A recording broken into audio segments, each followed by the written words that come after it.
Uma das ideias centrais do existencialismo é o absurdo da existência. É, uma da, é a ideia central, talvez, do Camus. Tá? É, não necessariamente de todo o existencialismo, mas, como Camus é um existencialista, ou pré-existencialista muito famoso, vamos dizer que sim. Tá? Por tabela, isso aqui pode estar certo se a gente. É, é. Mas vamos lá, o que é esse tal de absurdo? Porque ele é bem interessante, eu adoro esse conceito. Isso se refere à noção de que a vida humana, em última instância, não tem um propósito intrínseco ou significado cósmico. Não necessariamente, todos pensam isso, é o que a gente estava falando da existência precede a essência. Né? Todo existencialista, existem até correntes dentro do existencialista, né? A mais famosa de fato é a corrente que é dos ateus, né, dos existencialistas ateus, mas tem existencialistas não ateus, o que é bem interessante. Mas vamos falar assim da parte dos ateus.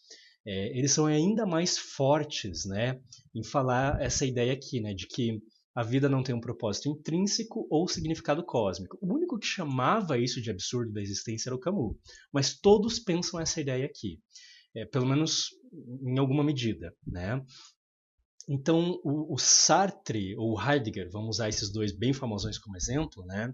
Eles eram caras que se olhassem assim, nossa, se você estivesse falando com eles e você falasse, cara, então veio um sinal divino, sabe?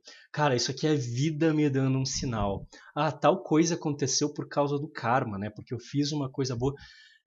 Eles iriam olhar para você e dar risada. Tá? Não estou falando que eu necessariamente estou concordando da parte de você ter que dar risada da cara de alguém ou algo assim, mas eu super imagino eles dando risada e falando, cara, isso aí aconteceu por mero acaso, ok? Isso aí aconteceu assim porque, sei lá, rolou, tá ligado?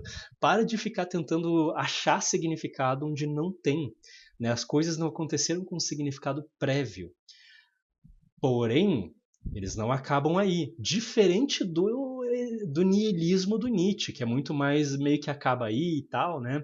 Os mais existencialistas em si, que nem esses dois que eu falei agora, eles vão falar, portanto, você vai criar, né, o teu significado a partir disso. O Camus, com o absurdismo dele, vai ser mais, abraça o absurdo, sabe? É isso aí, ria junto, coringue junto, entre aspas, né?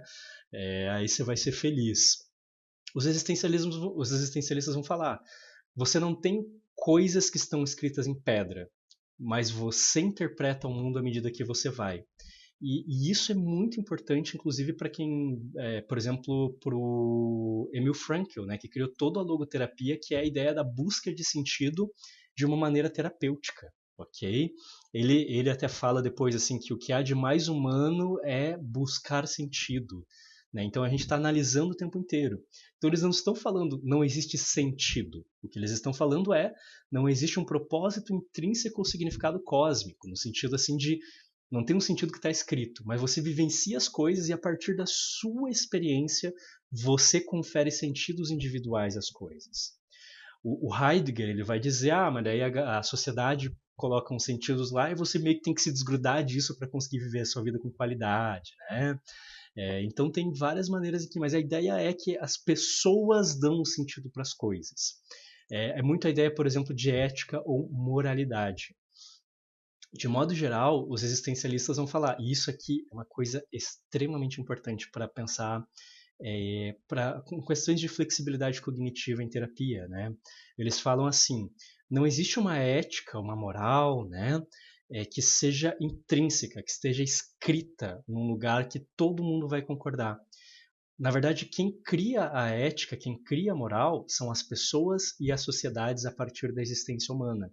Então, uma moral, né, ela vai ser diferente de lugar para lugar. A ética vai ser diferente de pessoa para pessoa. Né? Na verdade, eu acho que eu confundi os dois agora. Eu acho que é o contrário. Eu sempre me confundo com esses dois termos. Mas, vamos dizer assim, o código moral não está escrito em pedra. Nem todo mundo vai concordar com o teu código moral. O que é ótimo e terrível ao mesmo tempo.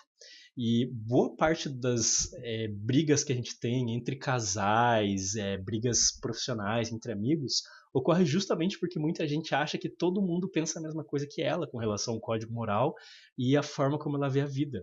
Mas não, isso foram coisas que a própria pessoa decidiu e que são muito saudáveis. Você decidiu seus valores, você definiu o teu código moral, você dá sentido para as coisas à medida que você caminha, que você vai fazendo essa construção de si mesmo, é algo estupidamente importante de um ponto de vista psicológico, de um ponto de vista de saúde mental. Mas a gente precisa caminhar sabendo. E aqui eu acho que o existencialismo pensa muito nisso. Aqui eu acho que ele deixa isso muito claro.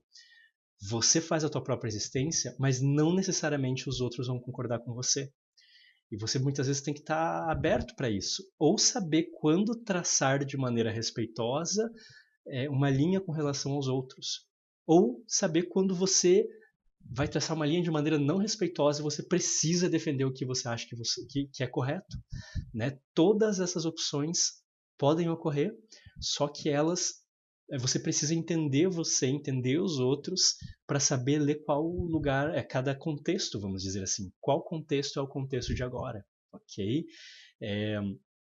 E também muito a ideia de não necessariamente os significados sociais que a sociedade dá, o senso comum, são saudáveis para você. Algumas pessoas vão se encaixar melhor de maneira mais natural e mais saudável, e outras não. Ok? Então isso tudo é uma discussão que o existencialismo traz muito e eu adoro.